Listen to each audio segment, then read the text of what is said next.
Welcome to Purple Network's Opinion Duel with Charles Cooke of the National Review and Zoe Carpenter of The Nation. I'm Roll Call's editor-in-chief, Christina Bellantoni, and today we're talking about climate change and this long-standing debate over global warming, the melting polar ice caps. Where are we today, Zoe Carpenter of The Nation, when people talk about climate change and the debate over policy? Has it become just an issue of rhetoric? I don't think it's become an issue of rhetoric. I think the science is clear, and I think that it's now become an issue of a political impasse. I think that that's where we are now, is that we know what needs to happen in broad terms, and we know what will happen if there is no action, but we're at a point where the political system is not able to meet the scope of the challenge. And curbing carbon emissions, I mean, is that the sort of what needs to happen from a liberal perspective? Right. Well, we know that if we want to prevent the most catastrophic effects of climate change, we need to keep warming below 2 degrees Celsius. That's the scientific consensus of the threshold that we can safely meet. And to do that, we have to keep 80% of the fossil fuel reserves in the ground, which is effectively asking oil companies to give up at least 10 trillion in wealth. So it's a big task, certainly. Charles Cooke, a different perspective. Well, I think it's become extraordinarily confused, is where I think we are. There's no doubt that basic climate mechanics demonstrate that if you put carbon into the atmosphere, it's going to change. So scientists agree overwhelmingly that that is going to happen, but there's a huge difference of opinion as to what extent that is going to be a problem. There's a huge difference of opinion as to what you can do about it. I mean, we know, for example, that heroin is very bad for you, but that doesn't tell us much about drug policy. So the piece that Zoe just mentioned, Chris Hayes just wrote in The Nation, and he said that between 10 and 20 trillion dollars of fossil fuel companies' money needs essentially to be liquidated. They need to be stopped from taking that money out of the ground. Now, before we get on to what they would actually do to poor people and to the economy and to the modern world, it's worth saying that that is an extreme solution.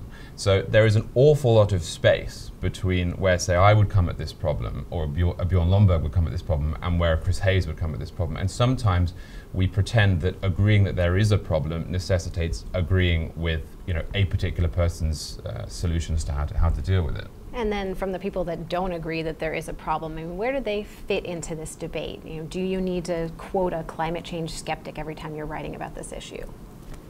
Well, it depends what you mean by a climate change skeptic. I mean, I think if somebody says there is no impact for putting carbon into the atmosphere, that's clearly nonsense. It's like saying, well, we could just drop something into water and it won't change the makeup. Of course it will. But long-term predictions and computer modeling is notoriously bad. If you think back to between vinyl, for example, records being the norm and an MP3 being the norm was about 30 years. You couldn't possibly have imagined what that was going to be like. So technology does change, and I think trying to extrapolate what the world is going to be like, how it's going to look, how politics should react, say 100 years in the future is absurd and always has been. But it is interesting how the skeptics who disagree with the science completely have captured the political discourse. If you look at the media coverage, I think that we do have a real imbalance between what the scientific consensus is and what the media presents as being the scientific consensus. And while you may quibble with the solutions that we present for climate change or with the extremity of the problem, I think those sort of quibbles are being used in a way that's really disingenuous often in the right-wing media to distract from the overall argument, which is that we have to do something, and nothing is currently being done. And in the sort of political climate of Washington, obviously a midterm election year, these issues do sort of tend to take on specifics. Somebody is anti-coal, or somebody is, just in bed with the oil companies. How can Washington break through that type of rhetoric again? Well, I would actually take issue with the idea that nothing is being done. For a start, American output is down. There's a huge problem with China, for example. The global warming part, the global part is important. The President Obama, and I disagree with this policy, but President Obama, for example, has infinitely delayed Keystone. He has prevented a lot of drilling on federal land. We are seeing a natural gas revolution that is an awful lot better than, say, burning coal, which the President said he would try and bury and has gone a long way to doing. So the idea there's nothing being done, I don't understand that line.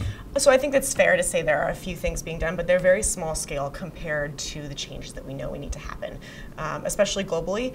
And in terms of drilling on federal land, we have we're talking about opening up the Arctic, opening up the eastern seaboard of the Atlantic, which would be unprecedented. We have massive coal giveaways in the Powder River Basin in Wyoming and Montana. So the administration has been very pro all of the above energy, and from a progressive and a climate perspective, actually it hasn't been a very progressive administration in many ways on climate, although the power plant regulations are certainly significant, the most significant thing that is happening now. You wrote about, and Roll Call wrote about, this stunt that Senate Democrats pulled where they did like an all-night sort of debate about the issue of climate change, where there wasn't actually any legislation before them, but this allowed them to fundraise and it allowed them to signal that Republicans aren't sort of there where it needs to be. Is that a potent message?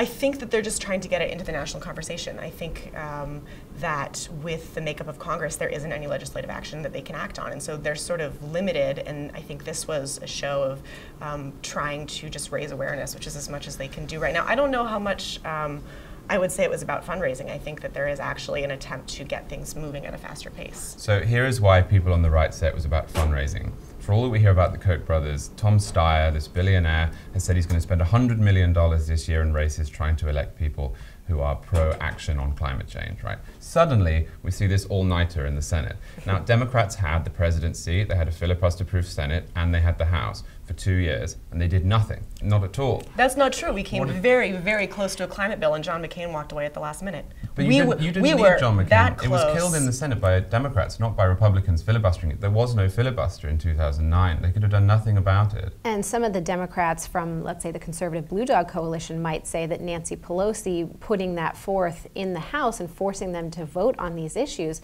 cost them their seats in 2010 when the Republicans took over. Sure, absolutely. And I think that shows you people don't particularly care about this. Now, whether they should or not is a separate question. But if you ask people what they actually care about in this election coming up, for example, environmental stuff is very low.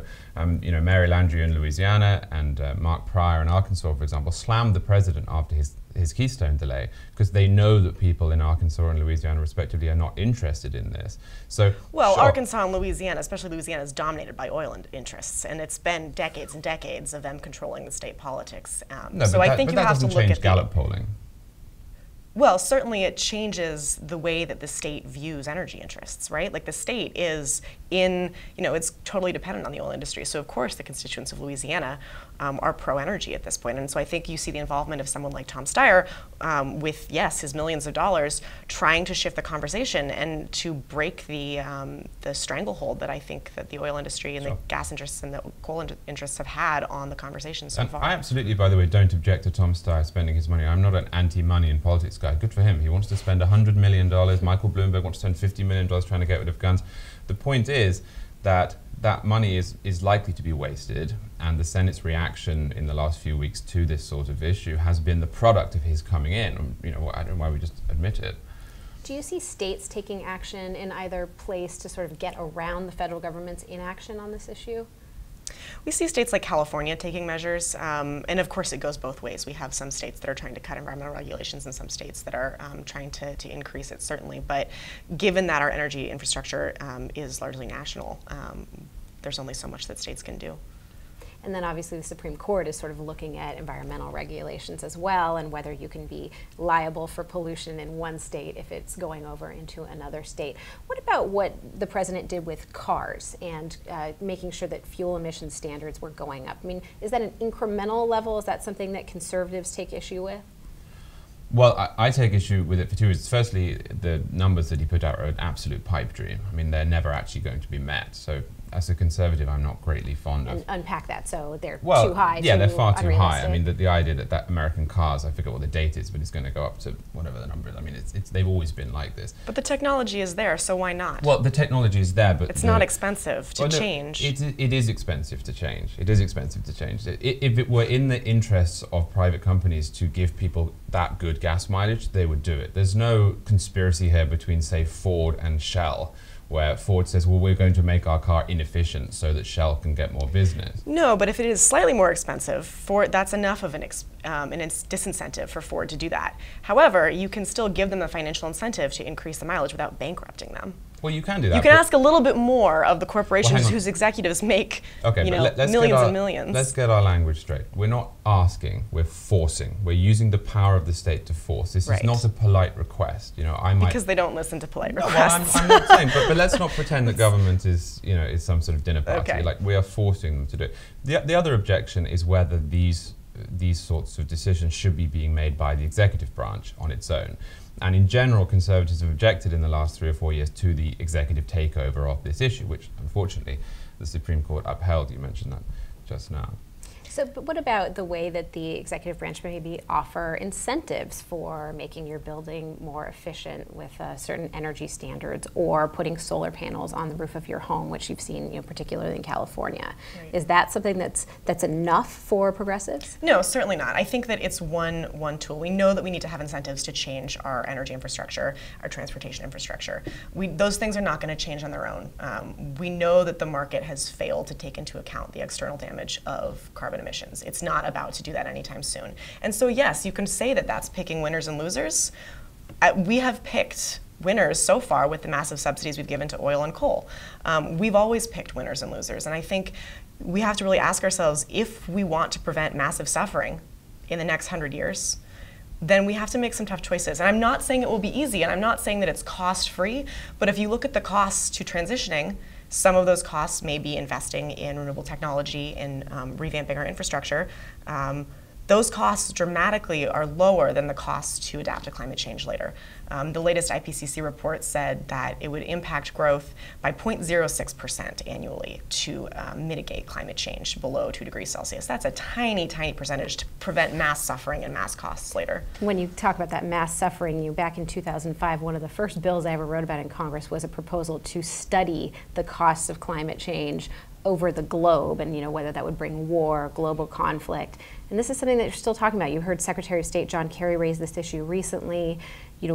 What will there be some sort of international consensus if the United States isn't sort of politically able to act? Look, in the piece that you alluded to, the $10 trillion, we have to go back to 1865, and essentially Chris Hayes said, like, getting rid of all of the slaves, we have to liquidate this money. He used this phrase in there. He said that this is about us using our devices, right? That it's not worth the cost for us to be able to use our devices, and it makes it sound as if we're burning carbon in order to plug in our iPhones and play with our computers and go to the arcade. That is not where most of this goes. This goes on transportation, food production, this goes on heating, this goes on hospitals and medicine and so on and so forth. Now, that small reduction in GDP that you just mentioned might not be too bad for the United States. I mean, so rich people go out for dinner a little less, they fly a little less. But in the developing world, it is absolutely crucial. I mean, this is what carbon drives progress. Carbon drives better health outcomes. Carbon drives transport. Carbon drives education. And there's no reason why we can't do those things with other technologies. We just haven't invested in them enough. And that's precisely why we need to change now, before the developing countries get locked into a high carbon future. There's no evidence that we can replace the huge amount of carbon that will be burned with green energy. So what's your solution? Especially in the developing countries. Well, so we just say we'll just let the people who are already unequal in terms of resource distribution bear the brunt of climate change, because it was too hard for us to figure it out. The people who would bear the brunt of your policy, of Chris Hayes' policy, of the nation's policy, are the poor people. They are the developing countries. They are countries where there's no healthcare and transport and education and heating. Those are the people who really suffer. If you raise the price of airplane tickets, it's not me who suffers. It's not you who suffers. It's not people around Washington, D.C. It's poor people who can't take that one flight a year or can't go and visit their family. It's no different in India. In India, they stop eating. So I think if you focus on plane travel and things of that sort, you're kind of missing the really fundamental change that need to happen at a much lower level. We're talking about real, deep, radical systemic change. Yeah. And to be frank, we've had decades now of a high carbon intensity economy, and that hasn't really worked out for the developing world so well. It's not as if they already have great healthcare and great food systems. They already have water shortages, food shortages, healthcare shortages, massive poverty. And so I think I don't think we can expect that just continuing the status quo will meaningfully change their lives. And I think we should be trying to think about how we can approach this in a positive, opportunistic way and say, okay, how can we hit two birds with one stone? How can we transition away from a high carbon intensity economy, while at the same time fixing some of the things that have been, deeply embedded for a long time. I would argue the absolute opposite of that. If you talk to Bill Gates, who spent the last 20 years